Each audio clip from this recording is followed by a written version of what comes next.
I don't know, this is 2026 August, and I don't know if it's because of technology why so many of our police officers have been outed by the United States intelligence. Because you have to understand that the cell phone is a two-way radio, and whether or not you want to believe it, whenever you're on the phone and think that you're only having a conversation with your friends, in case you do not know, Big Brother is listening. So ladies and gentlemen, today we are discussing a story that has generated significant public interest in Jamaica and the diaspora, not because of confirmed facts, but because of the questions it raises about accountability, public confidence, and the importance of evidence. Whenever reports begin circulated,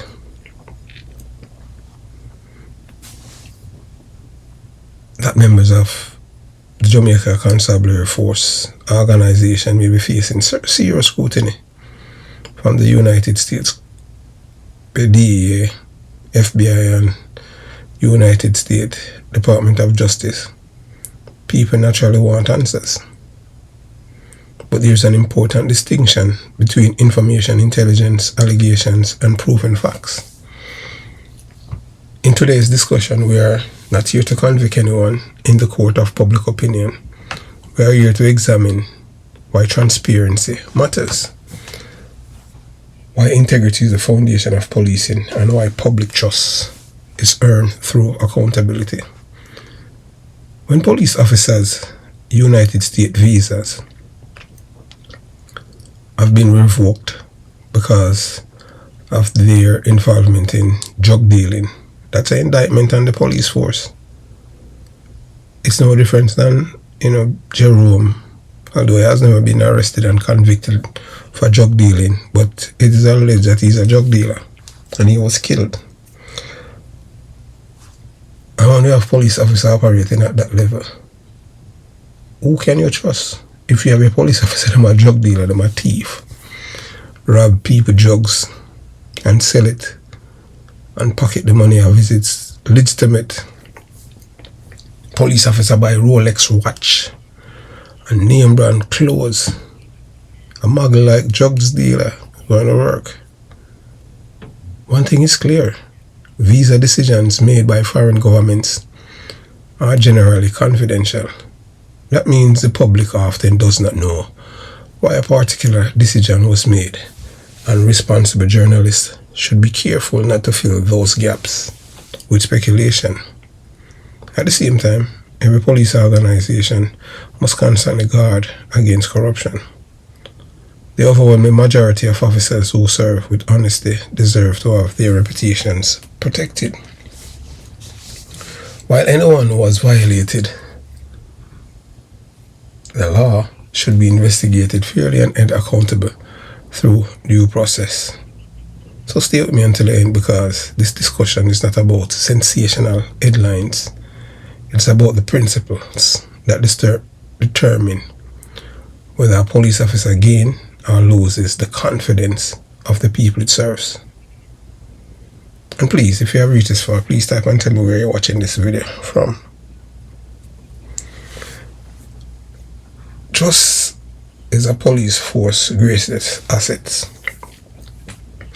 You're looking at the thumbnail where you're seeing some police officers who have lost their visas.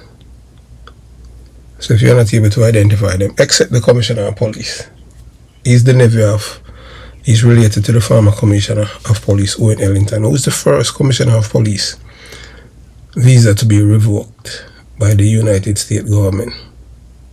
But the reason why they revoke Owen Ellington's visa, they can say it's corruption, but it's not really corruption. It all has to do with the march against the LGBTQ plus criminal organization in Jamaica. The team and them want if you do them thing and normalize and legalize it in Jamaica, and the church come out and apply for a permit to march, and the Portia Simpson Miller administration was told by the Barack Obama administration to rescind the march, and Owen Ellington said, no, we can't do that, I already approve it. But Owen Ellington, it's not a rear admiral, the man there, a girlist, whether or not you want to believe it, but I tell you that him have pitney all over the world. I even went to a church with one of his son where living at Pembroke Point, but I tell you that. So, you understand. I know same wife know about that, the youth too. But Owen Ellington is not a real admiral, he mean a Timon business. So that is that's the reason. And those of you can think and know one and two little things and go back, you will see it. The march was the Sunday, and the Wednesday he was fired, and they make it public that his visa was revoked. Because they want to shame him because the man stand up for decency. Not saying that Owen Ellington is a squeaky clean guy, you know. But why you wait until then? You know that he was corrupt before, but yet still you let him get the commissioner of police and ever travel to the United States of America. So just because him not go along with your policies, your depraved mind policies, that's the reason why he has lost his visa. So imagine waking up to hear whispers that a respected institution is under scrutiny. No official announcement, no published names, just conversations, speculation and questions. What happened next? Some people immediately assume every rumor is true. So some people are saying, so why not call the people them name? There's 15 names. But I just put up some photograph because the thumbnail, you know, put up with 15 names. And them things, they are people personal things. Not that I can't call them name, but you know, some of them are there. And this all stem from the CTAC. When them got Hanover got thief the whole heap of coke, and all of these people were involved. While the inspector lose them visa. But you know, moving on. So I dismiss everything as gossip. Neither response serves justice. The proper response is to ask, what is verified? What remains unverified? What evidence exists? What do the relevant authorities say? That is where responsible public discussion begins. Why integrity matters. Every police officer carries more than a badge. They carry public trust. That trust cannot be bought. It cannot be demanded. It must be earned every day through professionalism, honesty, and a respect for the law. When the public believe officers are acting fairly, communities cooperate. When confidence is damaged, everyone suffers. So moving on, you watch, you listen, and you listen. If this is the first time visiting the Jamaica Young Police channel, and you haven't subscribed as yet, please consider subscribing. If you are already a subscriber, but you are not receiving your notifications, please unsubscribe, then subscribe again, and make sure your notifications are turned on. At the present moment, it's only 172 people that subscribe to the Jamaica Young Police channel are receiving notification. Let me repeat myself. 172 people. That's, you know, the threshold that YouTube had put on the channel from their surrogates, from the PMP LGBTQ plus criminal organization. Surrogates. That's in YouTube. And it started from a guy by the name of Omar Ibanks, a convicted drug dealer and a deportee, after he had exposed Mark Gumabir Golin in the killing of the PMP councillor Tyson. That's from when the channel has been under attack, because he had revealed the names of the people who had played an integral role in the killing of this man. And it go right back to the opposition leader, the big belly white man from England. So they had killed Tyson to give Omar Ibanks the seat. So he had exposed the opposition leader, in an alleged murder case. So to those of you who have stood with this channel over the years, thank you for your loyalty and support. Many of you have watched the challenges this channel has faced over the past 2.5 years. Through it, we have remained committed to our mission of sharing our perspectives, encouraging discussion, and standing by what we believe is the truth. History reminds us that evil and wickedness may appear to prosper for a season. There are times when deception seems to win, and those who celebrate wrongdoing believe they have the final word. But history also teaches that lies are temporary. Lies are temporary. Truth as a way of enduring, and integrity as a way of outlasting deception. No matter how difficult the journey may become, we will continue to pursue what we believe is right and truthful. Speak with conviction and encourage our audience to think critically, examine the evidence, and draw their own conclusions. Truth endures forever. Integrity endures forever. That is why we remain committed to this journey with you. They can't break us. Never. But as we say, the longest liver will see.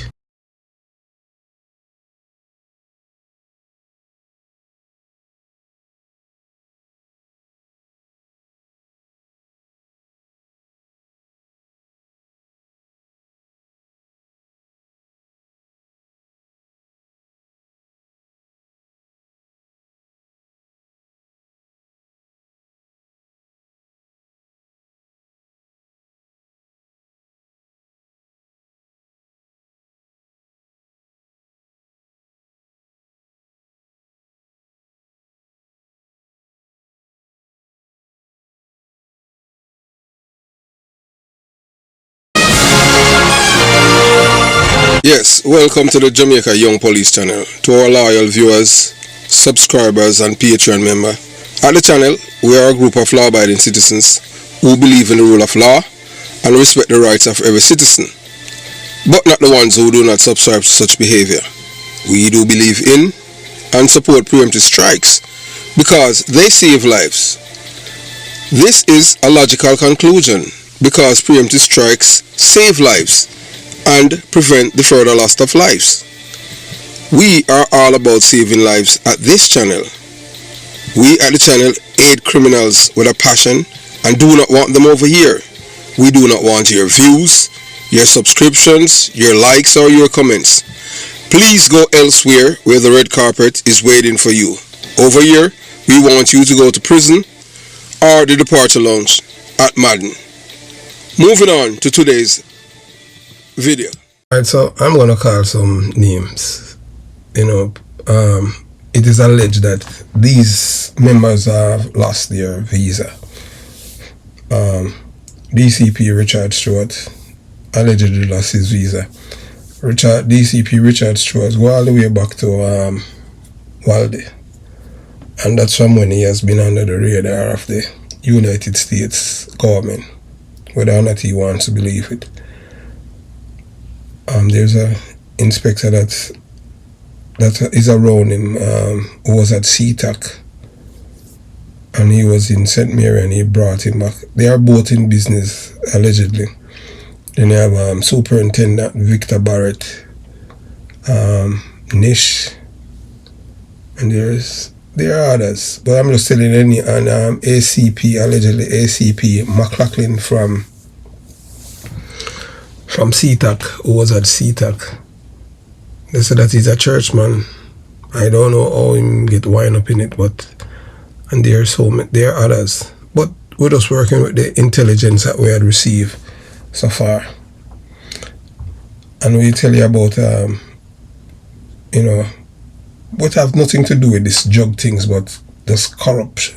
A guy by the name of Kerry Duncan, who was in Manchester, him losing visa too. But hey, you can't give puss the chance. Forget about him and thief it. Rumor versus facts throughout history. Rumors have traveled faster than facts. Social media has accelerated that process. Information from confidential sources can sometimes prove accurate. Sometimes it turns out to be incomplete. Sometimes it is simply wrong. That's why we're not going to the other names, because you have to understand that sources, from the US State Department, when they understand what I'm saying. Because sometimes some things, not say it confidential, but it can have a certain level of secrecy. Once that secrecy is removed from the others, then you understand what I'm saying. Where they will make things like for really expose the top echelon of the criminality that's going on and drug dealing. Sometimes it turns out to be incomplete. Sometimes it is simply wrong. That is why responsible reporting requires careful verification before presenting claims as established fact. Confidential visa decisions. One issue that often creates confusion is that the visa decision made by another country are generally confidential. So when people hear normally it leak and then they come in a press, or you have to have access to certain things to know the background. So one issue that often creates confusion is that visa decision made by another country are generally confidential. Because of that confidentiality, the public does not receive detailed explanation why someone's visa was granted or why it was revoked. Sometimes the US State Department will do it just to embarrass the government, to show that they have corrupt officials in their midst.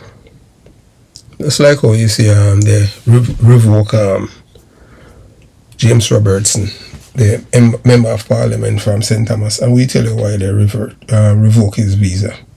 We have to do a series on that, because it goes right back to one of your favorite and prominent Jamaican. As a result, speculation can quickly fill information vacuum. That is why it is important to distinguish between what is publicly confirmed and what remains unknown. The importance of due process. The rule of law protects everyone. If credible evidence exists of criminal conduct or serious misconduct, it should be investigated thoroughly. If wrongdoing is established, accountability should follow. If allegations are not substantiated, people should not be condemned simply because rumors circulate. Justice requires evidence, not assumptions. So the Jamaican Narcotics Police Division they play no role in this. This all have to do with the DEA or the court that they had stolen from last when I report about it with the Victor Barrett, when they said that they're going to kill his mother. He has done the right thing by moving his mother from Westmoreland, because these people, these drugs people don't care. You rob them drugs, you take them drugs, them want blood. Them don't send summons. Leadership and organizational culture. Strong organizations are not those that never face allegations. Strong organizations are those that respond appropriately. Leaders set the tone by encouraging ethical conduct, protecting whistleblowers, and investigating credible complaints, and ensuring transparency where the law allows. A culture of accountability strengthens public confidence. And during the robbery of this coke and them thing, at one point in time, the Commissioner of Police in Yemen, he was in the company of Victor Barrett, and they were at a certain hangout in Mandeville, man. Them a drink NSC and them big liquor there, and Remy Marty and them thing there. So Victor Barrett, a big friend of the Commissioner of Police. The guy went away the Rolex watch and name brand clothes, and I just saw them on the roll, Lesson for the public. Citizens have responsibilities. Ask questions, seek reliable information, wait for verified facts before reaching conclusions. support investigations that are fair, independent, and evidence-based. Avoid spreading claims that cannot be yet confirmed. One of the greatest dangers of broad allegation is that they can unfairly affect officers who have served honorably for decades. Integrity deserves recognition. Misconduct where proven deserve accountability. Both principles can exist together. This discussion is ultimately about more than one report or one controversy. It is about maintaining confidence in the institutions that uphold the law. A professional police service is strengthened when it investigates credible allegations thoroughly, protects the rights of everyone involved, and communicates openly whenever possible. Truth should never fear investigation. Rumor should never replace evidence. When accountability and fairness work together, both justice and public trust are stronger. Alright, so I'm going to tell you now, you have a police officer, a deputy commissioner of police by the name of Warren Clark. Yeah, we were constable together. Them man, they used to behave like them holy and dog. And lo and behold, only to find out that this man, the man was a crook. I mean, Warren Clark had, the man the big in the drug dealing. When him did that narcotics, him and a police named Sanko. And I saw him lose him US visa. Who don't know say man, and not only that. There's another incident with, well, you have to understand how the police force operate. It's not really people who have impeccable character. Them not really reach up there in a rank. You understand? You have to be thief and mix up and all of them things. Because all of these people, these are people in charge of division and all kind of thing. Normally, it's like having a job. If you can't travel to the United States, that's supposed to bar you from promotion, and them supposed to, you can use the intelligence because you're going to have wealth that you can't account for your wife. I don't know how them all deal with that unless a man go just keep the cash in yard and all of them things. But these people, them just roll different. I can talk about myself, because when I was a police officer working on the street, I have never, involved in these things. I know people who do all kind of things in them life, but them can never say that, I have ever, take anything to give nobody for sell, and I don't know how them do it. As I said before, and I'll say again, when you're a detective on the street, you're going to know all kind of people. But as for me, there's certain things about me that you could not get me involved in cocaine or drug trade, because that go against my oath of office. I have police officer and them thing that will hate me because I say I don't like thief in police. Because if you're a police and you're going to rob a man in drugs and then you sell it and you feel say, boy, that's a good deed. If you're a thief, as I said before, if you're a thief in police, you're not supposed to vex with me and call your name. I have squad of them thing that will hate me and say me for dead because them a thief, them rob people, them coke. And I know that me and them used to rob, but me not a thiefing thing. The police can't, in vehicle me for go rob or thief people coke. Me know them something. As a law-abiding citizen and a police officer, you're not supposed to be doing that. Once you start indulging in drugs, you're a criminal. All of them police when they lose them visa, when rob people them coke, but yet still people put them on pedestal. One of the greatest assets any police organization possesses is not its vehicle, its firearm, or even the authority granted to it by law. I know so many people. I remember, I can't tell people this.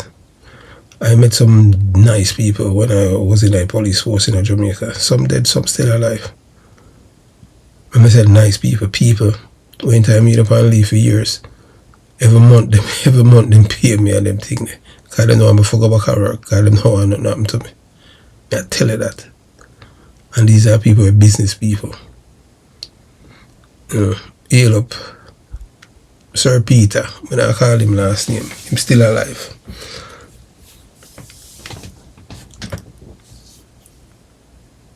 Its greatest asset is public confidence. The moment that confidence begins to erode, the effectiveness of policing begins to decline.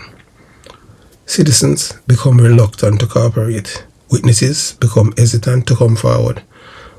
And criminals become emboldened because they believe the institution itself has lost credibility. Let me tell you a story, not about one individual, but about a principle. Imagine a young constable who graduated from the Jamaica Police Academy full of hope. He believes that honesty, discipline and hard work will earn him promotions and the respect of his peers. Every day he reports for duty, risking his life to protect people he has never met. He watches senior officers and learn from their example, because leadership is more than rank, it is influence. Now imagine that same young officer begins hearing rumors that certain officers have become the subject of serious integrity concerns, whether those concerns involve corruption, associations with organized crime, or restriction imposed by another country. He notices something troubling. Nothing appears to happen within the organization. Again, we must be careful. A visa decision by another country is generally confidential, and the reasons behind it are not usually made public. A visa action by itself is not proof that someone has committed a crime. That distinction is essential because fairness and due process matters. But here is the broader issue. If the information arises that raises credible concerns about an officer's integrity, a professional organization should ask the important question: do we need to examine this further? That does not mean rushing to judgment. It does not mean publicly shaming anyone. It means doing what every respected institution should do: conducting a fair, impartial, evidence-based review. Organizations are judged not only by how they reward excellence, but also by how they respond when questions arise. Accountability protects honest officers just as much as it protects the public. Think about the message that silence can send. If officers believe that serious concerns will never be examined, some may conclude, if officers believe that serious concerns will never be examined, some may conclude there is little incentive to uphold the highest ethical standards. And the reason being is that you have a man like Warren Clark who has lost his US visa after he had left narcotics. But because of politics, Warren Clark is Deputy Commissioner of Police now. He's not the only current police officer in our force, you have others too. Some of them be a face and come out of foreigner up on drug base. And you know that although America, just like chronic law get visa to come to America, is America just try to grab him because them know him can't change. On the other hand, when leadership demonstrates that every credible concerns will be assessed fairly and professionally, it sends a powerful message throughout the ranks: integrity matters. This is what deterrence is really about. Deterrence is not punishment for the sake of punishment. Deterrence is creating a culture where officers understand that ethical conduct is expected. Every day that misconduct, if proven, has consequences. That culture protects everyone. It protects the honest constable working the night shift. It protects the detective who refuses to accept a bribe. It protects the superintendent who insists on doing the right thing, even when it is unpopular. Most importantly, it protects the reputation of the institution itself. History has shown around the world that police services become stronger, not weaker, when they embrace accountability, independent oversight, internal professional standards, transparent investigations, and consistent discipline are not attacks on policing. They are investments in policing. The public does not expect perfection. The public understands that very large organization will face challenges. What people expect is that when credible concerns arise, they are taken seriously and examined fairly. That is how trust is earned. That is how trust is maintained.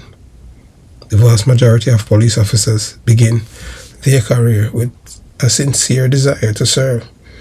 They deserve to work in an organization where promotions are based on merit, where integrity is rewarded, and where no one is above professional scrutiny.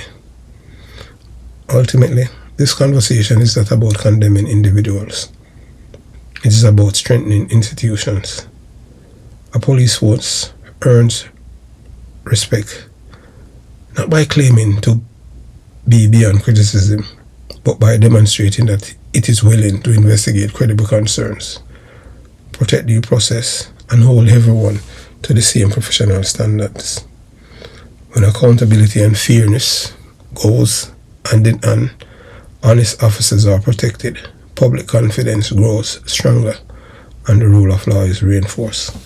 That is the kind of policing every democratic society should strive to achieve. The Jamaica Constabulary Force is as corrupt as any other time. They rank and file, they're doing their job, but the real corruptors is really up by the top. And you can see it based on this video. I've said I've repeated on so many occasions, so many times, that the good police officers are the ones that politicians can't tell what to do. They are independent thinkers.